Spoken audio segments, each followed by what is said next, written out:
In this video, we're going to Spain. Hi YouTube. We just went for a little under a week in Spain. I think the finances of travel are super interesting, so I thought it'd be fun to go through this trip and show you what we spent as well as what we did. This wasn't a super budget focused trip. We stayed in hotels instead of hostels, and we were pretty open to spending money on experiences, but we also didn't choose the most expensive experiences. So I'd say this is like a mid-tier trip. It was also a short trip. We were there for a total of 4 full days, not including our travel days. And so I think that that is interesting just to see that it's possible to travel even if you don't have a lot of time. We don't have the luxury of being able to step away from businesses or our jobs for extended periods of time, so we fit in travel where we can. So starting off, our flights, we flew United Airlines. We booked these flights on credit card points. If you know me, you know that I am very pro using credit cards to benefit you as long as you can spend responsibly on your credit cards. We did pay an additional $500 for seat selection, but it was $500 round trip for our flights then. Nothing exciting going on here in economy, so I will see you after this flight. Looks like we have about 8 hours. And we parked at the airport for the days we were gone, and it was $56. So those are kind of our MISC travel expenses. One way that we do save money while traveling is utilizing our credit card. And I've talked about this before. We use our credit card access to lounges to avoid spending money at airports. We use lounge access that we get through Capital One Venture X card to eat lounge food and drink lounge coffee instead of purchasing items at the airport. So we didn't spend any money at airports on our travel days. We did arrive in Madrid at about 9 a.m. Spain time. And because we were there for such a short period of time and to beat the jet lag as fast as possible, we went ahead and just stayed up that whole day and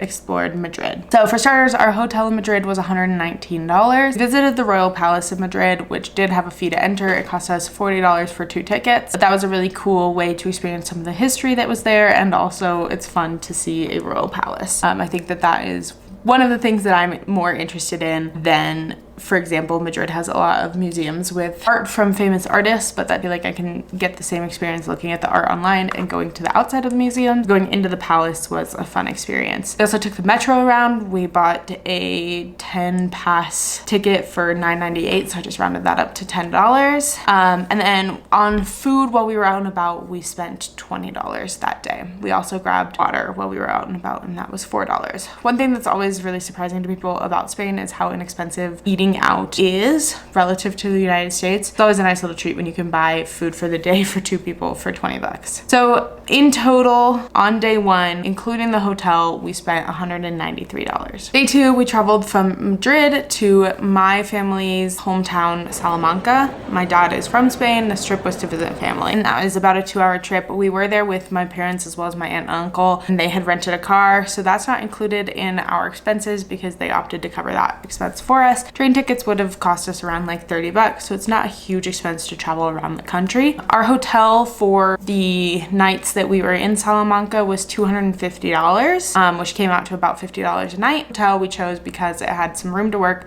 as well as a little kitchenette, and so we also bought groceries for $31.99 for the week. Food that day, we went and got kind of some shareables with my family, and we spent $10 on food and then $3 on coffee for 2. Jake was a big fan of café con leche y hielo. So day 2, including the hotel, we spent a total of $294.99. On day 3, we did 2 tours. One was a cathedral tour where Salamanca has 2 beautiful and somewhat famous cathedrals. They're great to go and walk around in. You go up to the top of the domes, and then you also get a view of the inside of the cathedrals. If you are planning to travel to Salamanca, you do have to pay a fee to go walk on the ground in the cathedrals to have a look around. If you're really into churches, that's probably worth it because you can get up close and personal with some of the things. But if you're just going for the experience, pay the $250 for the cathedral tour because part of it takes you on the balcony above and you get a whole view of the cathedral as well as kind of some additional experiences. And I think that's a lot cooler of an experience than just going into the church. So the cathedral tour was $5.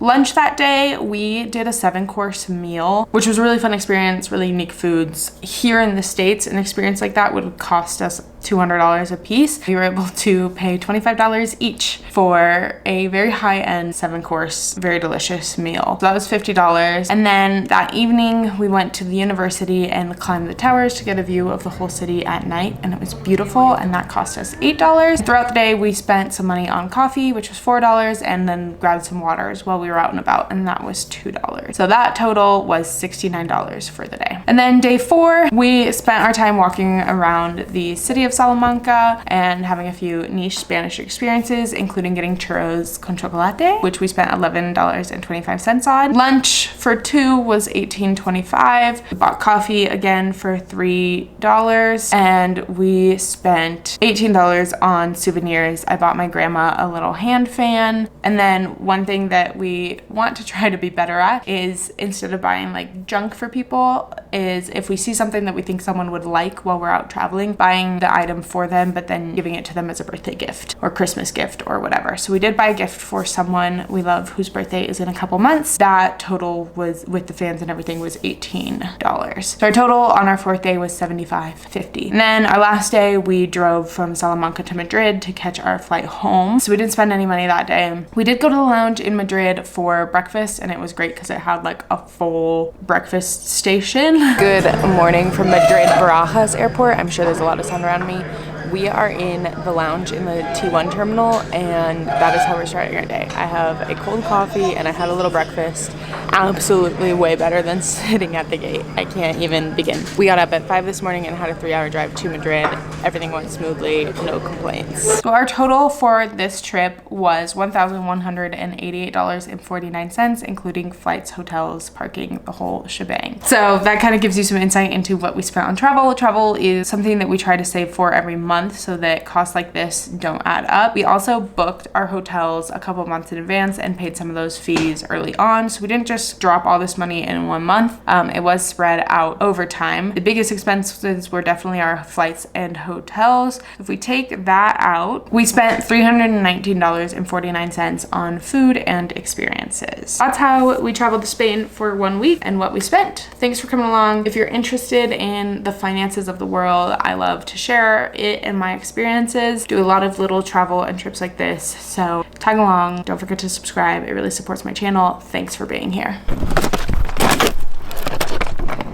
I'm just making sure the wheels hold up.